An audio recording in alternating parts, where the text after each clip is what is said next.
উপন্যাস অপ্রত্যাশিত প্রণয়, লেখিকা মুক্তা ইসলাম মায়া। পর্ব ১। চারিদিকে গোলাবর্ষণের শব্দ, গোলের শব্দে যেন এক বিশাল মেলার আয়োজন করা হয়েছে। এত শব্দের মাঝেও ক্ষণে ক্ষণে কোনো এক মানবের নিঃশ্বাসের শব্দ পাওয়া যাচ্ছে। মেয়েটি নিভু নিভু চোখে চারদিক পর্যবেক্ষণ করছে। তারপর সে পড়ে আছে তার আপনজনদের রক্তাক্তভিত দেহগুলো। চারপাশ রক্তে রঞ্জিত হয়ে আছে।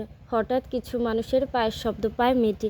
মাটিতে পড়ে থাকা তার শরীরটিকে নিয়ে কোনো মতে টেনে আলনার পিছনে লুকায়।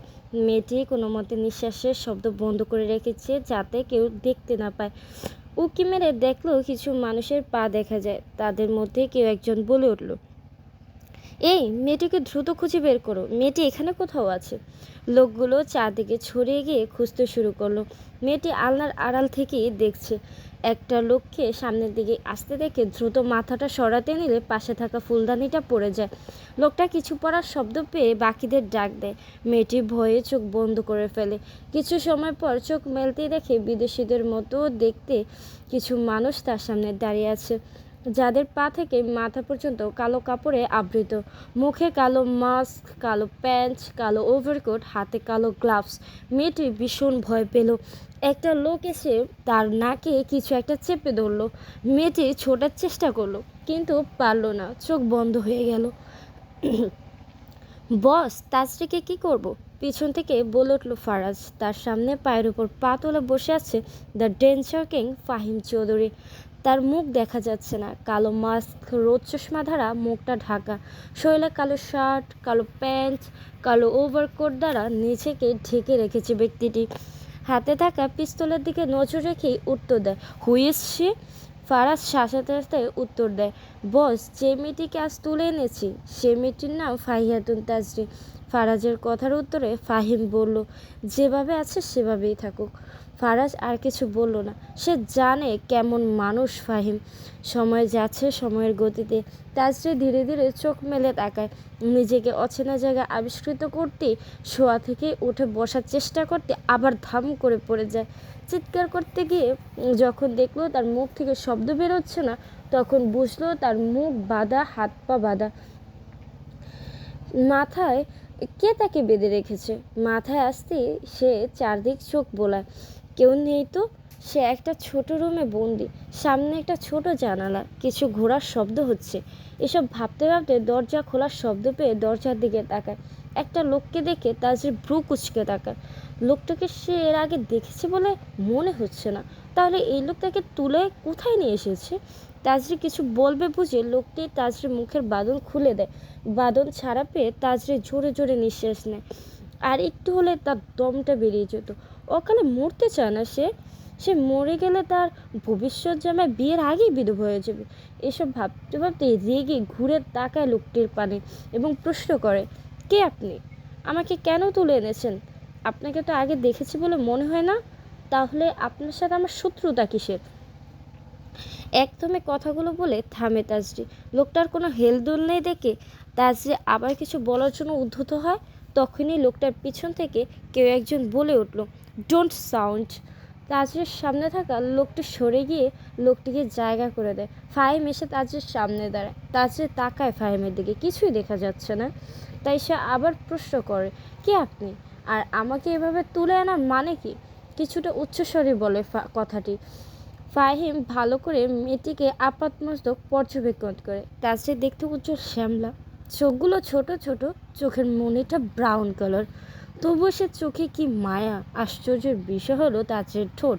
উপরে পাতলা ঠোঁটটি কালো আর নিচের ঠোঁটটি টকটকে লাল। দেখে মনে হচ্ছে সৃষ্টিকর্তা কালো আর লাল রঙে দুটো ঠোঁট আলাদাভাবে অঙ্কন করেছে। ফাহিম বিড়বিড় করে বলল, ব্ল্যাক রেড। কেউ তার কথাটা শুনেনি বোধহয়। তবে তাজরির এতটা উচ্চস্বরে কথা বলা পছন্দ হয়নি ফাহিমের। ফাহিম দাঁত কিরমির করে বলল, আমার দুনিয়ায় আমি ছাড়া আর কেউ কথা বলে না। তাজরি ফাহিমের কথার উত্তরে মুখ বাঁকিয়ে বলে, আসছে দুনিয়া ওনার, দুনিয়াটিকে আপনার 14 পুরুষ করে দিয়ে গেছে। তাজরির কথাটা যেন আগুনে ঘি ঢালার মতোই কাজ করলো। ফারাজ স্তব্ধ হয়ে তাকিয়ে আছে তাজরির পানে। ফাহিম রাগে চিৎকার করে বলল, what rubbish, you know what who I am? Tajri মুখ বাঁকিয়ে বলল, আই নো আপনি একজন পাগল লোক, নয়তো যাকে চেনে না তাকে কেউ তুলে আনে। ফাহিম এবার ফারাজের দিকে ভস্ম করা দৃষ্টিতে তাকালো। যা রোদ চশমার আড়ালে হলো ফারাজ ঠিক বুঝতে পারে আসলে দোষটা তারই। কেন সে মেয়েটার মুখের বাঁধন খুলতে গেল? নিজের উপরে ভীষণ রাগ হলো ফারাজের। তারপর আবার তাজরির উপরেও রাগ উঠল। এই মেয়েটি কাকে কি বলছে সে জানে? ফারাজ ধমক দিয়ে বলল, এই মেয়ে তুমি জানো তুমি কাকে কি বলছো? His the mafia danger king, যার নাম শুনলে মাফিয়া ওয়ার্ল্ড কাপে। ফারাজের কথা যেন তাজরি বেশ মজা পেল। তাজরি বলল, বললেই হলো নাকি? মাফিয়ারা এমন হয় না। সে যাই হোক, আপনি মাফিয়া হন বা টাফিয়া, আই ডোন্ট কেয়ার। আমাকে ছাড়ুন, আমি বাড়ি যাব। কারা আমার পরিবারকে মেরেছে সেটা আমাকে জানতে হবে। ফারাজ স্তব্ধ হয়ে যায় তাজরির কথায়, আর চোখে একবার ফাহিমের দিকে তাকায়। দেখে ফাহিম হাতের মুঠো শক্ত করে তাকিয়ে আছে তাজরির দিকে। ফাহিম যে এই মেয়েকে আরেকটা কথা বলে মেরে ফেলবে তা ভালোই বুঝতে পারছে, কিন্তু এমনটা হলে তো সব প্ল্যান ভেস্তে যাবে। তাই আপাতত মেয়েটাকে ফাহিমের হাত থেকে বাঁচাতে হবে। ফারাজ ফাহিমের মুঠো করা হাত নিজের হাতের মধ্যে চেপে ধরল। ফাহিম হয়তো বুঝতে পেরেছে ফারাজ কী বলতে চাচ্ছে, তাই জোরে জোরে শ্বাস টেনে নিজেকে শান্ত করার চেষ্টায় গটগট পা ফেলে বেরিয়ে গেল। ফারাজ ফাহিমের দিকে তাকিয়ে একটা জোরে নিঃশ্বাস ছাড়ে। এরপর তাজরির দিকে তাকিয়ে বলো, এই মেয়ে তুমি জানো তুমি কোথায় আছো? তাজরি উত্তর দেয়, কোথায়?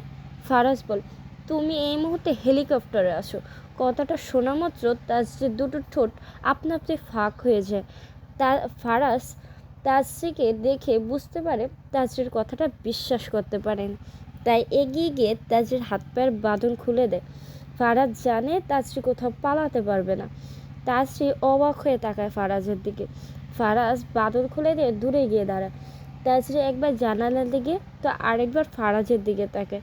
ফারাজ ব্যাপারটা বুঝতে পেরে বলে উঠল, আমার কথা বিশ্বাস না হলে নিজেই জানালা দিয়ে দেখে নাও।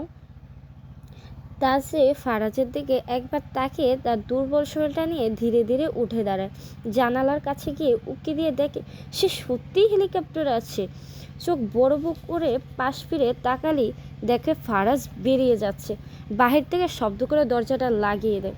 তাজরির চোখ বড় বড় করে ভাবতে থাকে, তার মানে সত্যি এরা মাফিয়া? কিন্তু মাফিয়ারা তাকে তুলে আনবে কেন? তাকে দিয়ে কী করবে এরা? এসব ভাবতে ভাবতে গলা শুকিয়ে আসলো তাজরির।